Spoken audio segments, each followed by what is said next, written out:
during the pandemic, where all the child care centers, they closed just because of the pandemic. Who did they turn to? They turned to family members, neighbors, to take care of our children for us.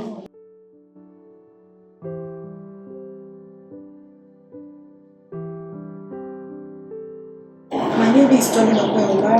I'm the founder and executive director of Restoration for Well-being. Our mission is to nurture and empower people by reconnecting them with their cultural heritage. FFN Navigator is to provide resources and support for people who are FFN caregivers from Africa.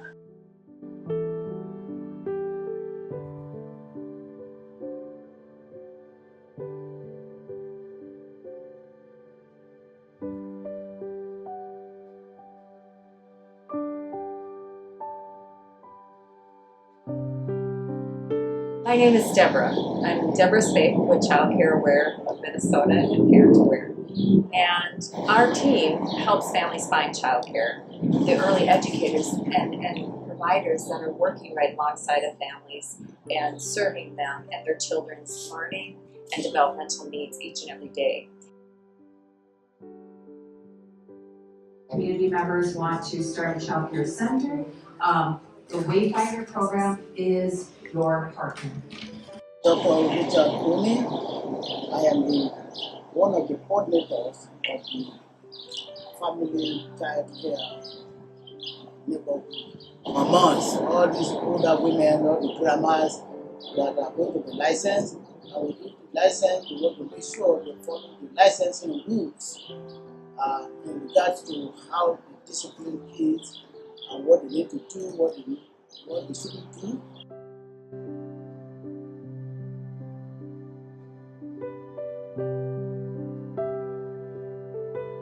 This opportunity provided a lot of information.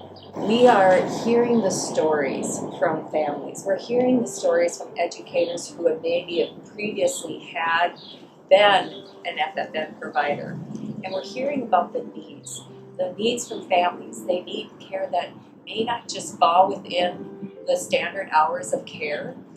They may not meet the family's traditions needs that they feel are so important and so necessary to the child's development and their learning. So I'm Sarah Taha. I work as a navigator for Families First of Minnesota. Our geographic area is Olmsted County, Winona, and Blue Earth, Mankato. The population I'm supporting, the immigrant, refugees, and refugees communities, Somalian, Hispanic, and Middle East. My name is Sue Munson, and I work with Mahabiawa Community Action based out of Detroit Lakes, Minnesota. I am the Child Care Programs Manager. Educationally, we have resources that are available for the FFN caregiver to help support early learning from birth to 5, prepare those kids to enter kindergarten are ready. We have a lot of material available for the caregiver. We have printable items and stuff that can support those caregivers. We prepare also educational kit, contain books, toys, and material that can support the caregiver to help them interact with the kids during the day. We also have the nutrition support, training and education, and also resources available for the caregiver to understand and improve child nutrition. Also health and safety wellness. We support the caregiver on areas like mental health, the early learning kids that I already mentioned, and we have resources available for the caregiver to provide those healthy environment for the kids that they are caring for. On the safety part, we also have training like CPR and first aid training are available for the caregiver. And also we have some materials available like the CPR. opportunity for our grandmas that are in town here and do some child care and they are not getting paid. So we want to empower them so that they can get some incentives from the government.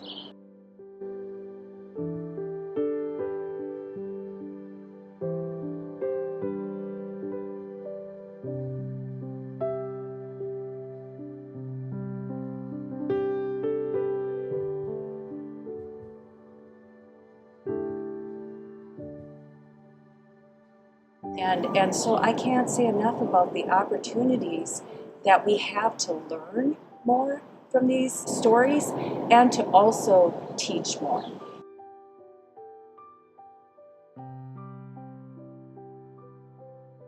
Child doesn't want to obey instructions, or a child is shouting at you. I mean, you are taking care of that child. Yeah. You are the adult. Yeah. And that child turns around and disrespects you, and you cannot correct that child. There are some parents, it's a problem right there, because there are some parents who over-pamper their children. They don't even want the caregivers to say one word to their children. So, what does she do in that situation? Despite the fact that you have the same culture as the child that you are taking care of and the parents of those kids are from the same culture, we still need to tell you some things that is around competence. Number one, you need to keep on learning. Force feeding is not advised, but we do it back in Africa. When you force feed babies, it's not allowed here. And you want to learn how to really encourage kids that are not eating well, how they can eat well. Most of the things that we do as navigators is free. We provide support and resources. Anyone who is interested in getting a license, we will support you to do that. And we discovered many people from our East African and the West African countries, we don't have all this information. That was why we put in for this project, just to get you the support and the resources that you need. So, Mom, you are going to get the support that you need to get licensed.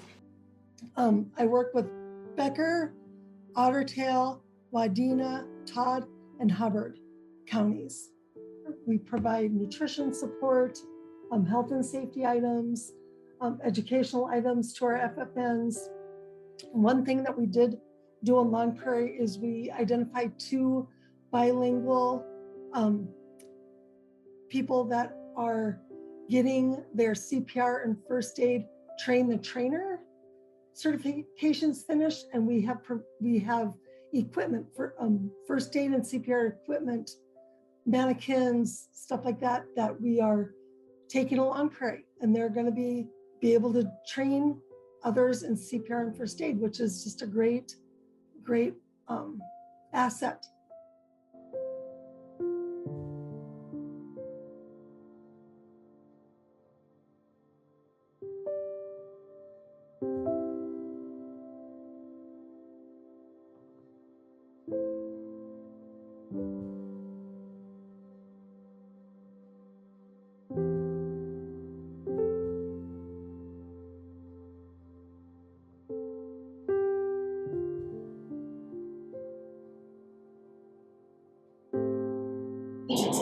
Thank DHS. Thank you so much for being part of this. Family First, thank you for being part of this. And all other partners, we want to appreciate you. We know they got a lot of information, and I know a lot of people are interested in getting licensed, and we know we can provide all the resources needed and the support that they need.